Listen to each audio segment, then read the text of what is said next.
c'est une histoire vraie qui va tous vous toucher. Je m'appelle Justine, j'ai 38 ans et je suis une enseignante de primaire. Aujourd'hui, je vais partager avec vous mon histoire. C'était un soir que je n'oublierai jamais. Après le dîner, mon mari et moi étions assis au salon. Chacun de nous était occupé à faire ce qu'il voulait. Moi, je corrigeais un exercice de production, alors que lui, il jouait sur son smartphone. Quand tout à coup, mes larmes ont commencé à couler sur mes joues silencieusement.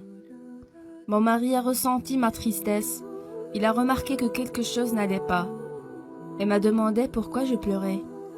Je lui ai dit qu'hier j'ai demandé à mes élèves de rédiger une production écrite et de parler de leurs plus grands souhaits. En corrigeant, la dernière feuille m'a énormément touchée. Ce petit garçon a écrit « Mes parents adorent leur smartphone. Ils en prennent bien soin alors que des fois, ils m'oublient carrément. Quand mon père rentre à la maison, il dit qu'il est très fatigué.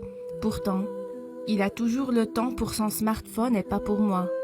Même quand ils sont vraiment occupés à faire quelque chose d'important et que leur téléphone sonne soudainement, ils courent vite pour répondre. Mais quand c'est moi qui leur demande quelque chose, ils m'ignorent complètement, et ce, même quand je pleure. Mes parents jouent tout le temps sur leur smartphone, mais rarement avec moi. Quand ils sont au téléphone, ils ne m'écoutent jamais. Même quand j'ai des choses très importantes à leur dire, il arrive souvent qu'ils me crient dessus pour aller dormir, regarder la télé sans dire un mot ou aller m'occuper ailleurs tout simplement.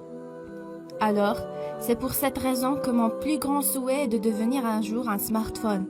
Comme ça, mes parents pourront enfin m'aimer pour toujours, prendre soin de moi, faire attention à moi et m'amener avec eux n'importe où ils vont. Devenir smartphone est mon plus grand rêve, car j'aime trop mes parents. Après avoir tout lu, mon mari m'a regardé avec des yeux pleins de chagrin et m'a dit que ses parents sont insoucieux, qu'ils ont tort d'ignorer leur enfant et que je devrais peut-être leur parler de ce grave problème, car le pauvre petit garçon a besoin de leur attention et de leur amour.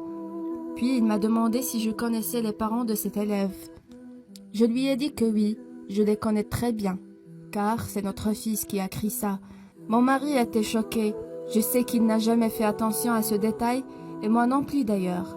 Ce fut notre plus grande erreur. Il ne faut jamais sacrifier de temps qu'on devrait passer à côté de notre famille, peu importe la raison. Les smartphones sont conçus pour rendre notre vie plus facile et pratique, et non pas pour nous séparer du monde réel. Sachez qu'il n'est jamais trop tard pour changer votre vie. Profitez au maximum de votre famille et vos proches. Parlez à vos enfants et apprenez à mieux les connaître. Soyez sociables et faites-vous des amis. Découvrez de nouveaux horizons et ne perdez pas votre temps accroupi devant vos ordinateurs, car un jour, il serait trop tard de changer quoi que ce soit. Si vous avez aimé l'histoire, n'oubliez pas de partager avec vos bien-aimés.